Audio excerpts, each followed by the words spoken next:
to Running is Bullshit. I'm Stewart. And I'm Amy, and you're listening to the podcast that loves to hate running. This is episode 125, and this time we're talking about cold water, cold weather, bags for princesses, and bags for your shoes.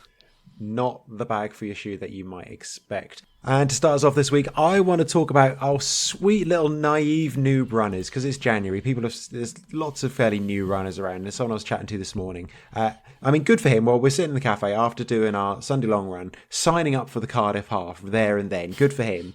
And he said, what time should I put down to as an estimated time? I said, well, you've just run 10k in 57 minutes. He went, okay. Should I put down 3 hours? I'm like, no, it's in 10 months' time. I'm pretty sure you'll be fine. We said, just put two for now, because, it's your first one. But it's just the way he was like, I had no idea whatsoever. I'm like, 3 hours? I'm like, no, clearly not. But bless his little heart. I had no idea what he was doing. You can see that mentality, though, when you go to big city races like that of... you put in an accurate time, and then there's that combination of loads of people overtaking you who obviously were way too generous and sort of not very confident with their time, and then also the people that were way too overconfident that were start like right at the front, say, half. Yeah, I could probably do that in 90 minutes. How hard can it be? Yeah, I know a guy at work who did it in 90 minutes. So I'll put like hour 40, something like that. I don't know. And they never run. They don't run at all in the build up to it, and then they just turn up on the day and see what happens. Yeah. Bless him. Yeah. Love it. But 10 months off, just started to run, like no idea at all what he's going to do. Poor thing. But first one, it kind of doesn't matter really. Yes. Yeah, who cares? That's every race for you anyway, so. Yeah. Who cares? Just have a go, see what happens. If it does take you 3 hours, that's all right.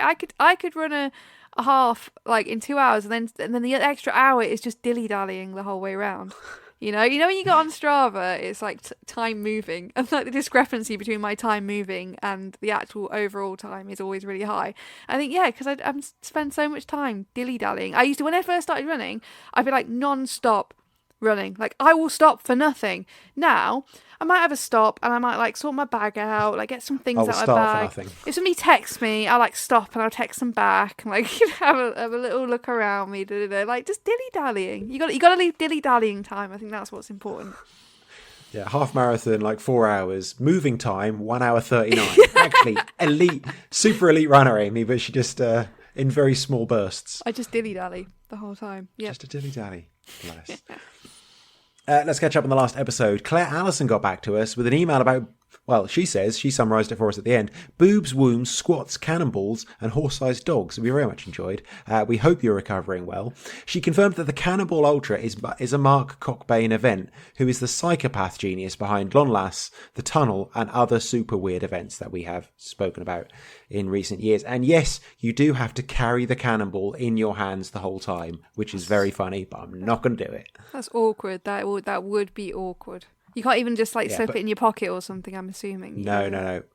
That is the way to do it, though. If you're going to do a stupid race like that, that is the way.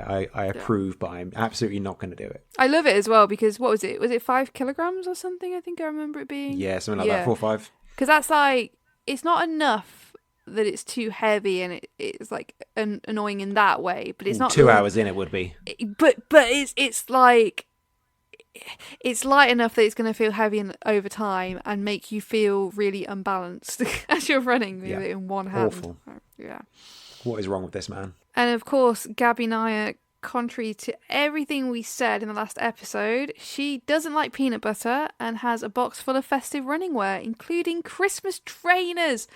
Ugh. Even the trainers. I think I've seen these Christmas trainers before, other people wearing them.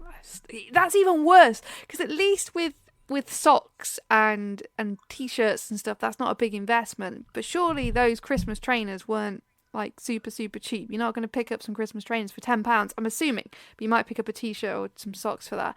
That's even worse. You can only wear them a month, maybe 2 months at the most. Yeah, wear them a few times a year. They last a long while. But it's pretty weird. It's pretty weird. And Alison Ruth just sent us a picture of a big sharing bag of Frazzles and said, just leaving these here for anyone who's a bit peckish. I feel like this could be a new segment for 2024. What makes you frazzled? Sending bacon fragrance tugs to Amy. Oh, thank you. Oh God, a sharing bag. Yep, that was pretty much it. 120-gram bag of Frazzles. That's what I picked up. You've not had any urges since. You know what? I don't even like Frazzles that much, so no, I'm not even that into Frazzles. But I wouldn't mind a little bag. I wouldn't mind a snack size bag. That's enough. But yeah. But we know you're greedy and you'll just take all of them anyway. Yeah. Ooh. On to the tea update, and we've partnered with Bird and Blend Tea, which means it will tell you what tea we're drinking. And if you like the sound of that, you go to runningisbs.com/tea, click the links, and buy some tea if you would like to buy some tea. Stuart, what are you drinking this week? I'm still on the spiced pumpkin pie chai because I got a massive tin of it for Halloween, and I'm still going with that. And I mean, they're not selling that one anymore because it's not autumn, but any of their chai teas are fantastic, and I use my lovely Brewdini pot as well. Very much recommend one of those as well to make up your loose leaf tea. How about you, Amy? Nice. I'm still making my way through the matchas. So I was right at the beginning, like making my matchas in a proper like matcha bowl and stuff. But today I just have it like in a mug. Sort of given up on the whole wooden whisk and all that. So I'm having cream. No, I'm not. I'm having ice cream matcha. Which is, I don't know whether I had that last time. I don't know what I had last time. What kind of ice cream, though?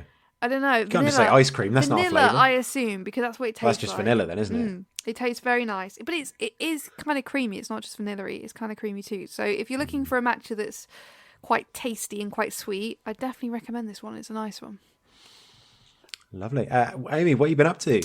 I've been on my hollybobs. Oh, little hollybobs. Yeah, I've been on my hollybobs. A little bit of cheeky winter sun. Yeah. No, hold on. I haven't been on my hollybobs. I've been to a what is it called? Like a heat training camp, whatever they're called. Oh, sorry. Yeah. Heat training. Yeah. Heat training. I've been heat training. It's training camp. Yeah, in the Canaries. Yeah. Nice. That's where I've been. Yeah, I've been to Lanzarote, which I've been to like a few times over the years. And yeah, I love Lanzarote for running. Lanzarote has a bit of a reputation for being a bit of a Brits abroad holiday, which it is. But also, and I've noticed this increasingly, as soon as you come out of the airport, they're advertising like Ironman training and cycling. So they're really on it with... I was going to say, I thought it was like a cycling training place. It's definitely good for cycling. That's a big thing, isn't it? Yeah, it's definitely good for cycling. The roads are really, really well maintained. Loads of people were out cycling when I was there. They also have hotels that are specifically sort of sports hotels, and you can go there, you can do cycling, they do running holidays and stuff. So there's a lot of cycling there, and they do really advertise that on the island. But I think the trails there are just fantastic as well. So I stayed up towards the north of the island in a place called Costa Teguise, which is quite close to, I call them mountains. They're like volcanoes. They used to be volcanoes, not anymore. So they're now mountains. But the mountains aren't super high. So like the mountain nearest to me was only sort of 800 feet, which isn't very high at all. But yeah, there's just some amazing, amazing trails out there. There was quite a few people out running when I was there, so that it does seem, and compared to like a few years ago when I used to go, I wouldn't see anyone on the trails for like hours and hours and hours. But I think it's becoming a bit more popular. Yeah, it was like a nice 20 to 23 degrees, which is lovely because it's not too hot. You know, you don't want to go somewhere where it's like boiling hot. So, and I did some really nice routes around there. I went up to a place called Haria, which is like the greenest part of the island, which it was kind of a bit green, and there was palm trees. Did an amazing route up there. It's quite scary as well, because at the topmost point of the route I did 7 miles, and these are all routes that I've just taken from online. Like I've just like googled like running Lanzarote and taken somebody else's route, which actually worked out really well, and just navigated it on my watch. And so I went for this run on the Tuesday in Haria, and I went up to once I was at the topmost part of the route, which was however high up on the side of this like cliff type thing, there was like this massive thunderstorm, which was quite scary.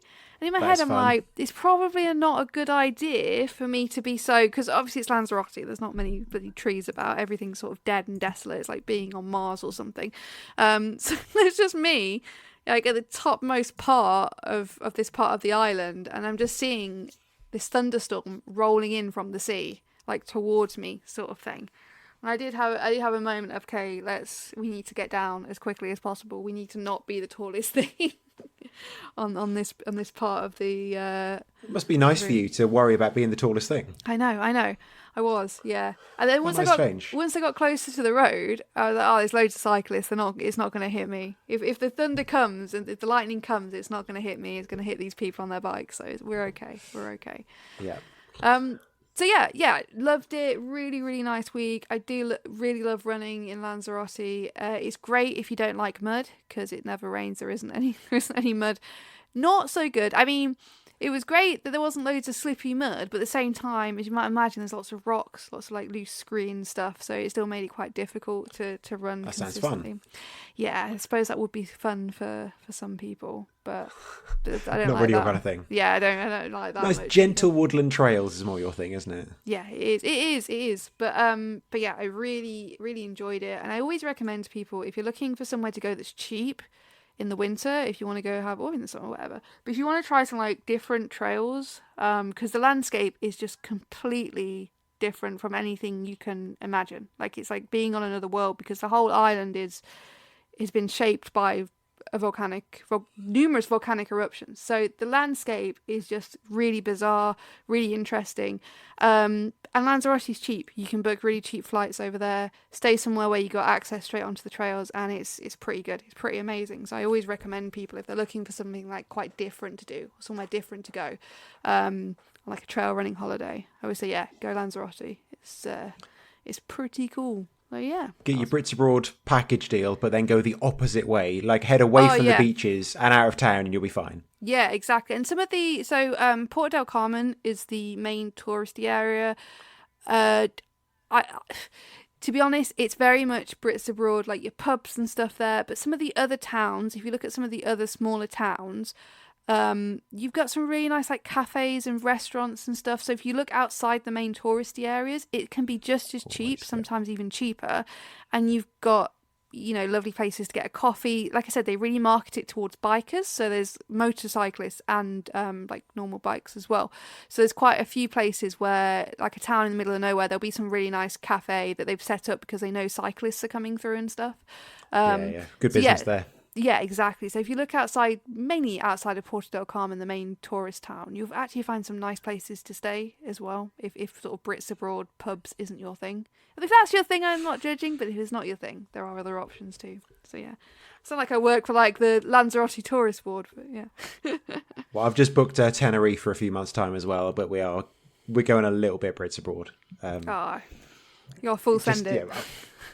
Yeah, absolutely. I'm going to smother myself in sun cream after getting completely burnt, and just drink lager on the beach. That's the plan. Well, the thing is, if you're going to the Canary Islands and looking to do like trail running, go where the Germans and the Dutch go, particularly the Germans, because they are on it. Like, as soon as I got there, I saw the Germans out with their poles, and you know you're in a good spot then for trails. Once you see those Germans with their walking poles and their buffs on and stuff, you're like, yeah, this is the proper kit. Place. Yeah, very prepared. Know exactly where they're going. Yeah, exactly. God bless the Germans. They love their walking, don't they? They love it. Anyway, Stuart, what have you been up to? Just won another race, another Canicross race. Though I say one, it's because there was only one other man in my category, so that always helps, certainly. So that was nice, but it was a staggered start. It was one of those 10-second apart start, and I started in about 12th place, so I didn't quite get the glory of crossing the line first, but I did get to do a lot of overtaking, and that was very good fun. What was less good fun, or also good fun at the same time, was ice cold puddles. And I mean, not even really puddles, there was just like standing water on about 5 or 6 spots on the course, some of it, I don't know, 50, 60, 70 feet long, just like ankle deep ice cold water. And it was ice cold, literally, because before we did the race, a guy went through on his quad bike to break the ice. Oh my goodness. And around the edges of it, you could still see the bits of cracked ice, and they were an inch thick. So this was cold. Like, people were going into this water, and like you could hear the screams of people, because it hurts when it's that cold, and you're like stamping through it. But it was the course had to be changed a little bit, so it was nice and short. So it was only 4.5k this time, which was great. I put in a good finish just because I thought, well, I'm getting to the end now, I'll just try and put in a good finish. And I'm glad I did, because I looked at the results. And if you looked at the men's results in the other age categories, I beat them by 2 and 3 seconds. So good job I put in that good finish for no reason to beat, basically one other guy in my category. The woman who beat me at the Forest of Dean, over a 5-mile course, she beat me by 5 minutes. On this one, this was 4.5K, she beat me by 4 minutes. Oh my God. Over 4K. The woman is an absolute monster. Yeah. So good for her. Has she got one of those proper, specially bred Canicross? Proper Eurohound, yeah. I think she's probably got a selection as well. But yeah, some absolutely incredible female runners in the Canicross around here. Really, really exciting to watch. So yeah, just another little Canicross race. Might be the last one of the season. I'm not sure if I can squeeze in any more. And then it starts, once we get to March, April, it starts getting a bit too warm. So it might be the last of the season, which is a bit of a shame. Also had a race yesterday, a fell race. The Craigerach fell race just north of Cardiff. A nice short 6.5K fell race, but because it's one of those ones that's quite short, which means you end up running it quite hard. I got loads of people from my club to come along and run it, which is great. I was worried that they would all beat me, but luckily fell running is an old man's game, so I've got the experience. These people, they might be quicker than me, but on the fells I can still beat them because I'm stupider than they are. And that's really mainly what matters. There's a fantastic photo that someone has shared from the race of a runner from a mountain running club, and as he goes down one of the hills, this photo, he is literally upside down on his way down that hill.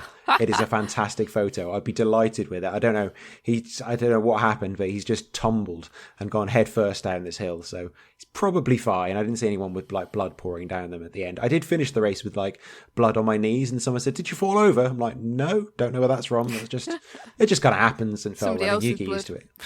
It could have been, not all of it's mine. And there was a guy who went down next to me, and he just kind of did a fantastic roll and carried on again. I was like, "Oh, you okay? Yep, okay, good roll, well done." And carried on again. As long as you roll and style it out, it's absolutely fine. Nothing wrong with falling in a fell race. Exactly. I did an unexpected run, and you know how unexpected runs are always the hardest you'll ever do. This one in particular, I was at a Bristol Rovers match to see Norwich beat them in an FA Cup third round replay. And on the way back, we were looking at the train times, and as we get to the final whistle, we're like, should we try and get the 10 o'clock? I think there was one just after 10 o'clock. Otherwise, it'd been 10:40. Didn't want to hang around for an extra 40 minutes. So we started edging, and then as soon as the full whistle went, we just left, got out. We were power walking up the road. We got, I don't know, maybe a kilometre or so up the road, looking at the watch, thinking, we're going to have to run. We're going to have to run. Now, this night had a feels like temperature of -8, which means I was in a big coat, a hoodie, a football shirt, trousers and thermal underwear, basically like thermal trousers underneath, and walking boots and double socks. And I had to run in that gear. And we ran hard. I think in the end there, because I was on Strava, obviously I put it on Strava. We did a middle kilometre in there in 4.5 minutes. Oh my God. Wearing walking boots and a big coat. And as we got to the station, we managed to get there down this unlit path. I'm just holding my phone out with the torch on, hoping it's the right direction. We got to the platform, crossed over the bridge, and as we walked down the steps, the train was pulling in, so it was absolutely perfect timing. Yeah. But I got on the train, and basically I just took the coat off, and also a hat and gloves I was wearing. I didn't have time to take these off. I was taking them off on the way. Took everything off on the train. I was sweating through my hoodie. It was horrendous. It's the hottest I have been in my entire life. It was horrendous. And unexpected running when you're not wearing the correct gear is pretty bad. There were segments on that. There were Strava segments in there. And I'm in the top 25% of those segments. There's 3,000 runners in there. I'm in the top 25%, not in running gear. So, I'm doing well at the moment. If I can run in that, I might. I always find that because I use public transport to get to work, and I have to get 2 different trains. So I will often find myself having to run either because the train's late, or if I want to get an earlier train, at some point I end up running. But those times I run, it can only be, often I'm only running across a platform to get a train or something. I'm exhausted and my heart's going and stuff. I might as well not run, be a runner. in those moments. It's not benefiting me whatsoever in those moments. It just feels so difficult. And that's even if, like, say in the summer, if I'm just wearing like a t-shirt and some jeans and nothing too crazy, I still feel absolutely knackered. I could be in running gear, I think, and still feel absolutely knackered. Like, why? You could be in running gear at a race. Yeah, I still feel absolutely knackered if there's a train pulling off somewhere. So yeah, there's something we want to hear from you. Unexpected runs that you've had. We want to hear about those, if they've gone well, or especially if they go very, very badly. And there's also just one more thing I want to add in. We've been doing these Thursday trail runs for a few months now, and I'm really, really enjoying them. We're getting people out into the woods to do kind of running around in the dark with head torches. And it is actually quite amusing, the amount of people that, like, they come to Cardiff and they join the club, and the first run they do is with people they don't know in the woods at night. And, like, they have no idea who's going to be there. It might just be, like, me, just one weird old guy attracting these people. I mean, there's usually, like, 15 other people there and a load of dogs. But people do kind of realise, they're like, oh, yeah, I did realise it might be a bit weird that I'm just meeting all these people in the woods at night. Because I tell you what, when we go, there's a lot of other people meeting in the woods at night, and I'm not sure what else for. Because whenever we're there in the car park, there's always cars in the car park with just people in the cars. And, wow, they're either just hanging out, and quite often, as we're waiting at the beginning or once we've finished and we're all just hanging around at the end chatting, there's always a car or two that drives into the car park, does a little lap of the car park, and then leaves. You know why, though, don't you? Oh, yeah. We're interrupting a lot of, smoking weed and or blowjobs is what we're interrupting there. So I'm like, sorry, lads, you're going to have to go on up to the next car park. This is not from personal research, just to preface that. But I saw a video the other day, and it was this guy, and he was going he was going I started off wrong. It was on TikTok, so it was nothing bad. He was going for a walk in one of the spots you guys run in, and he said that this is like on there's a website for dogging hotspots, and it's one of the dogging hotspots. So yeah, I'm not surprised. Yeah. So yeah. I just love the way there's a car that they just drive in and they just do a little lap of the car park and then drive straight back out again. We're like, sorry, you have to head up to the next one. So that is always very, very amusing. If anyone else has got any other stories of interrupting things that they shouldn't, there's another thing to send to us.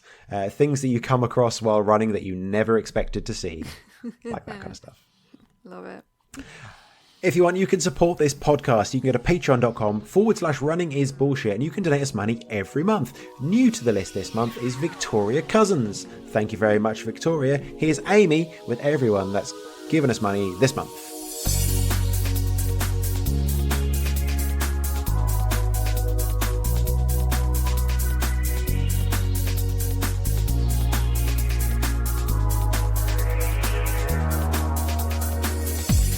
Seal, Martin Kaplan, Dawn Shepherd, Cap Abigail Hardman, Charlie Neverson, David Irwin, Jonathan Carter, Ian Hales, Victoria Dick, Richard Scrime, Nikki Genders, Gabrielle, Thomas Nyer, Ruth KP, Victoria Magnus, Bernadette McCarthy, Matt Lees, Maria Wicks, Nikki Jones, Kyra Evans, Len Martin, Elizabeth Rees, Amanda Murray Hines, Matt H, Steve Robson, Derry, Sophie Nichols, Karen Hamilton, Leewood, Brian Simpson, Sandra Hines, Jayton Nesby, Spencer Aldred, Noms Dawson, Martin Jowsey, Andy Nichols, Matt Caffin, Rachel Bentley, Elliot Line, Catherine Fenton, Angela Foster Swells, David Yellow Magtito, J. Adam Baker, Luke Daniel, Carl Fleming, Shambolic Adult, Jason Spinks, Karen Blake, Rachel Gore, AP, Vicky Robbins, James Lampert, Larry Warren, Stuart Stevens, Daniel Braun,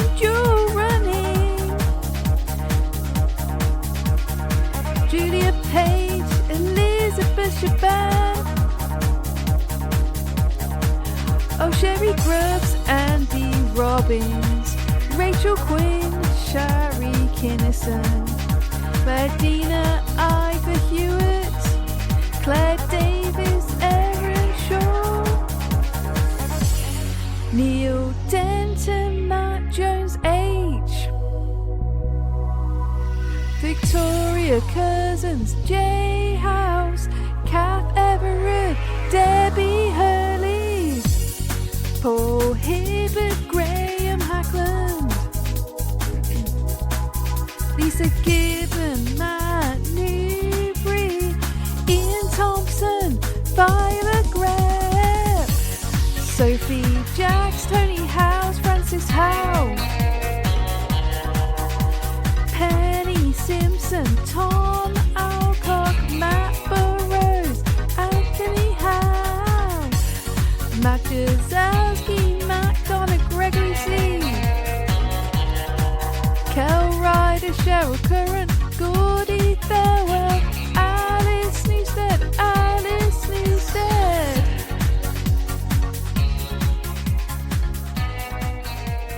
On to your messages, and don't forget to get in touch with your running bullshit on Twitter, Instagram and Facebook. Just search Running is BS and let us know why you particularly hate running this week.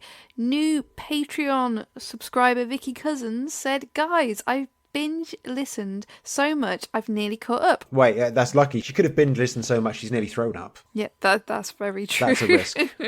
That is a risk. She's on episode 119. What am I going to do when I have to wait for the next episode? My partner has listened to some by default, but I can't say I've listened without headphones in public because that is a bit BS. That is very BS, yeah. And you're going to have to wait for episodes and wait till we can't be bothered and just wait 3 weeks between episodes. It's even worse then. Oh, God. Yeah. Yeah, or like I have a mental health crisis, and then you might have to wait like 2 months or something. Yeah, like, those are so annoying, know. to be fair. You never know. You never know. It's so inconvenient.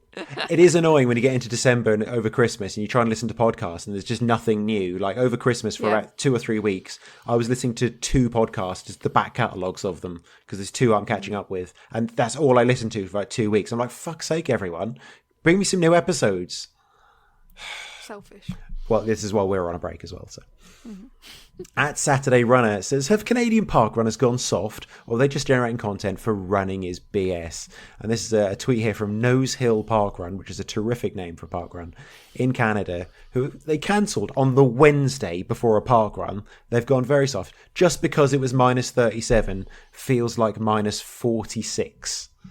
That's nothing. It's a bit cold, sure, but come on, you're Canadian. Shouldn't be scared of that. Yeah, exactly. Like, what? Like, and on Wednesday, anything could happen between then and Saturday. It could warm up to minus 25. Honestly, how cold can it actually get? How cold can things physically get? Because I didn't know minus 37 was a thing.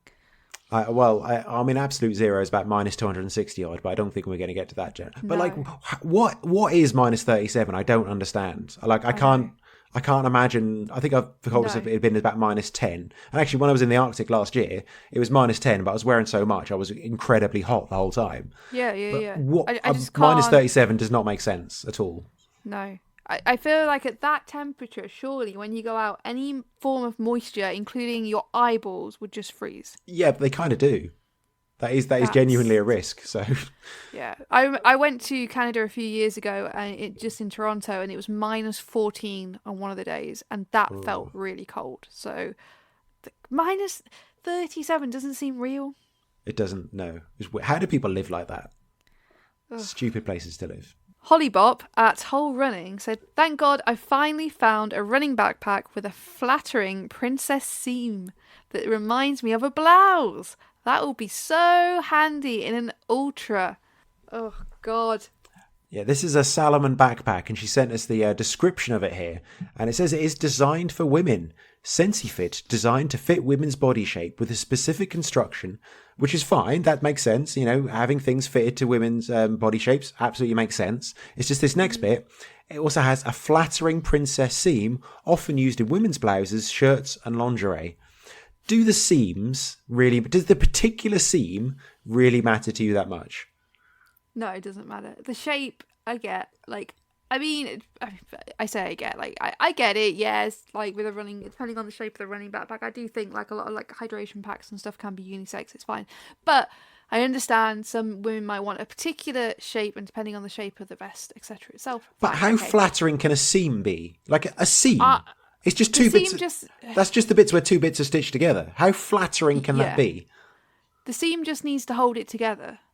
I don't understand. And also, it's used in women's blouses, shirts, and lingerie.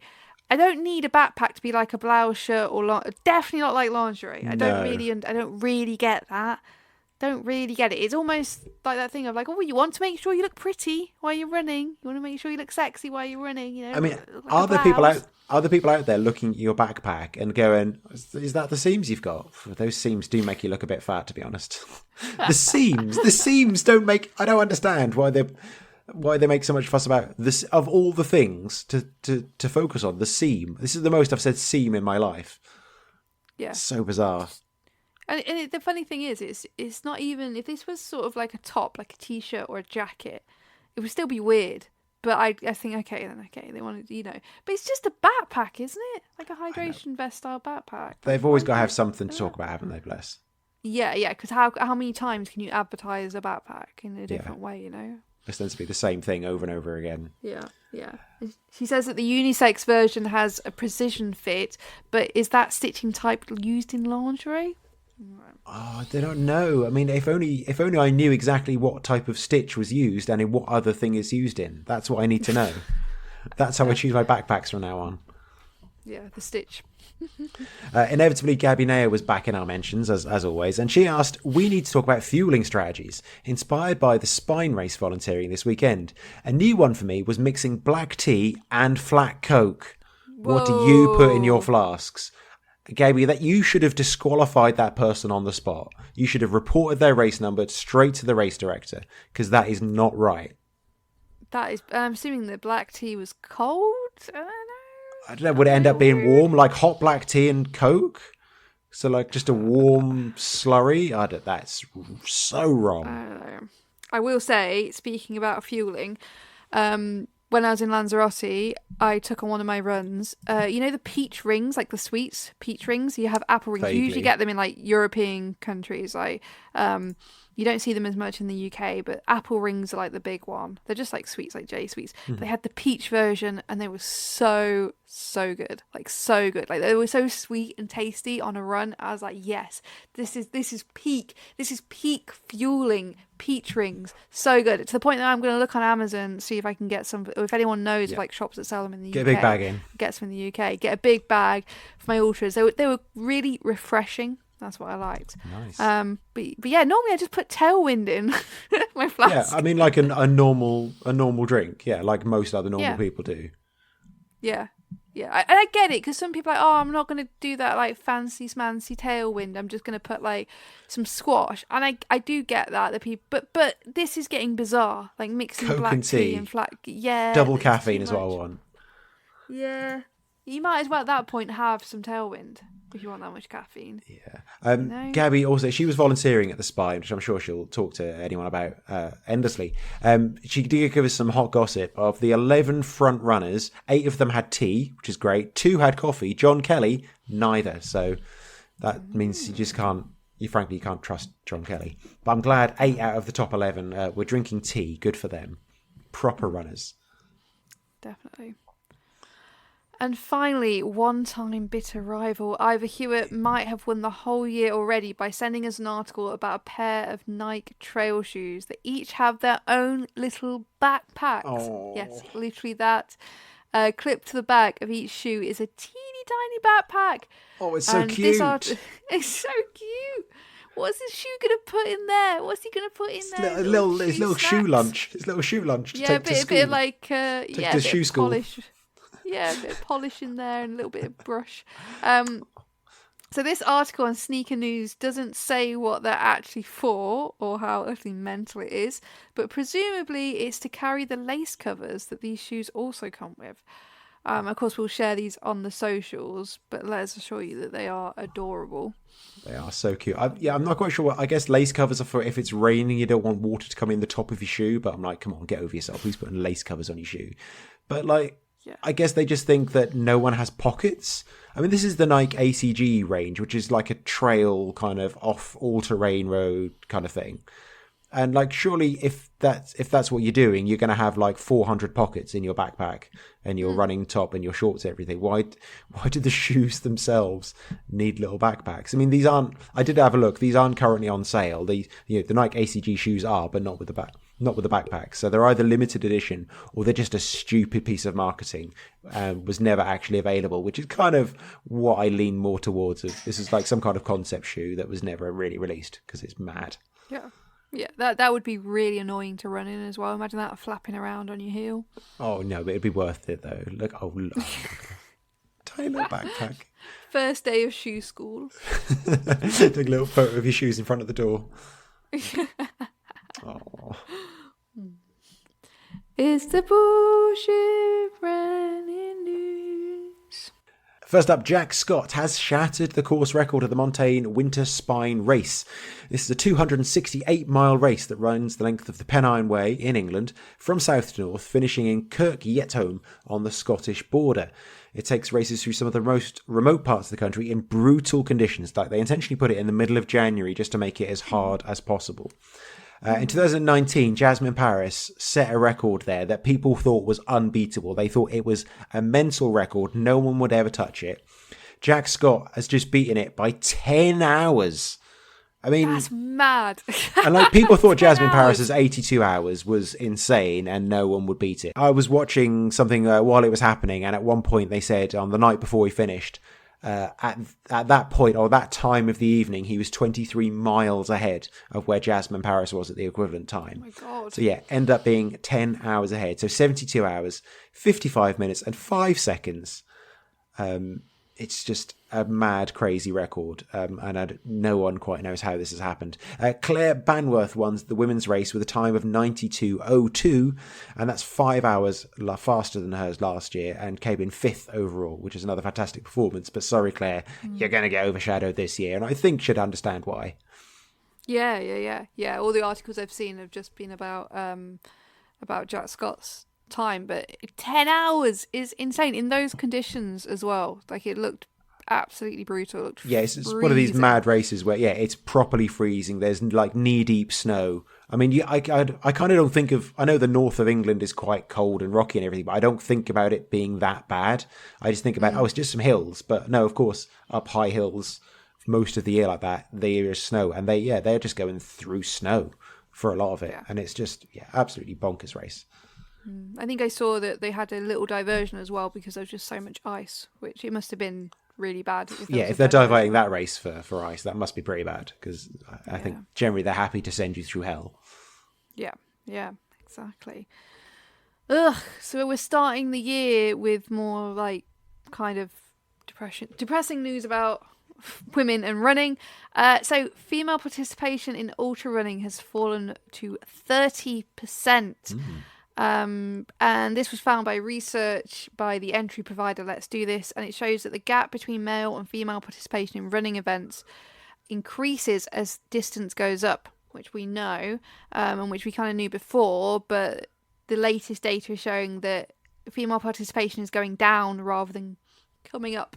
So significantly more men than women take part in marathons and ultra events. So only 30% of participants in ultramarathon events in 2023 were female, a decrease of 2% from 2022, which sucks because although 2% isn't a lot, like there has been numerous pushes to try and get more women into running ultramarathon events, and it just doesn't seem to be working. We were hoping that things would go up. So the fact that it's even gone down even just by 2% is a bit sad.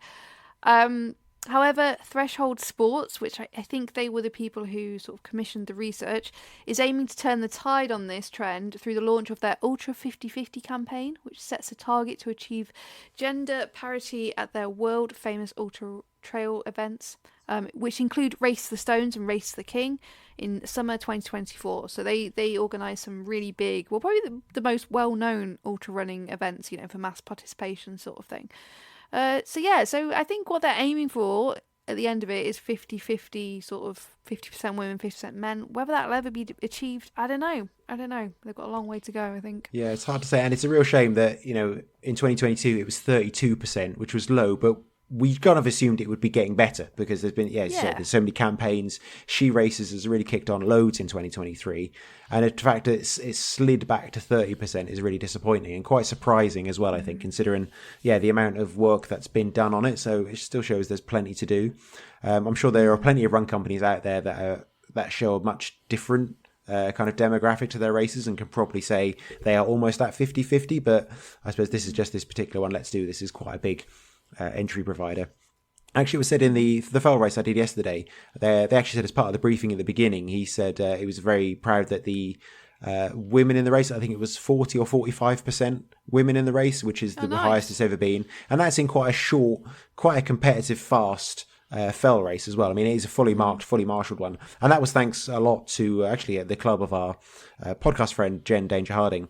Her club, Chepstow Harriers, really encouraged loads of people to come and do that race, and including lots of women. But he did say it was 40% women, but also 40% over 50 as well. So again, fell running is kind of an older person's thing anyway. So actually, he was actually saying if you want to encourage younger people to do fell running, please get them along. So it's kind of a slightly different one there. They actually needed younger people to come along.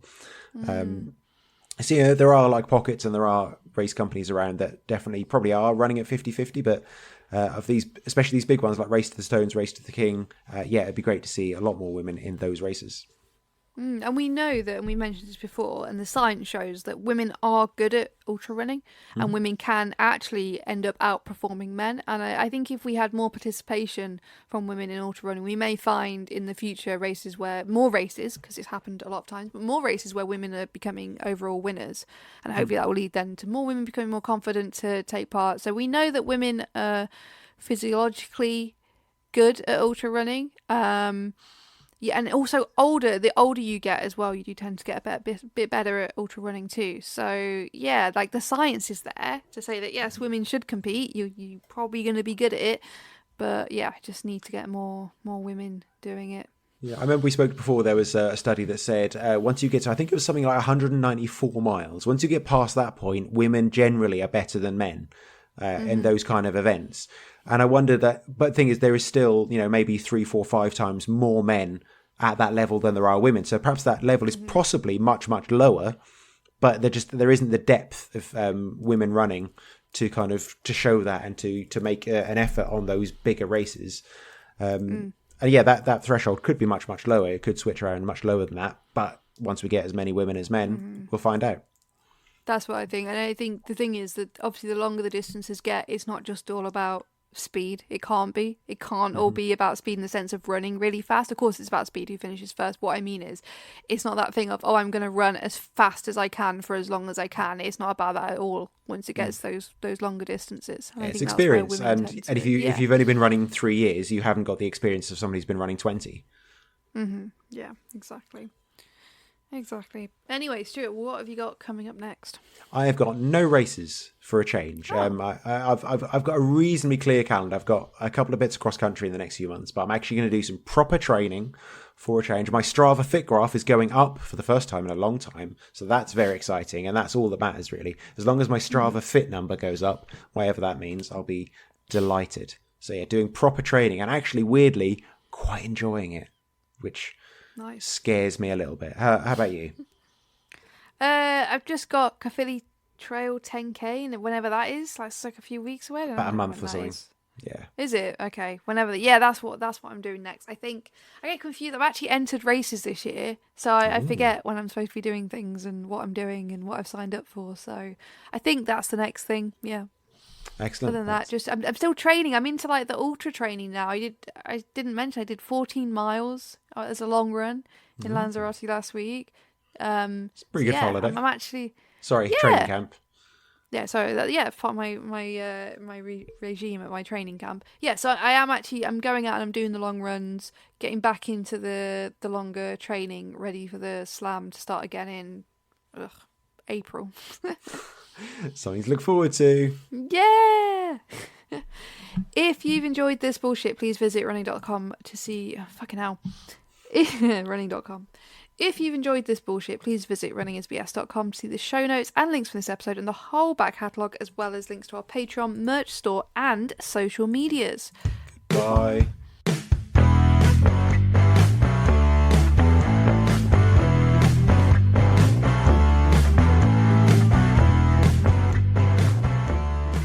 Smoking weed and or blowjobs.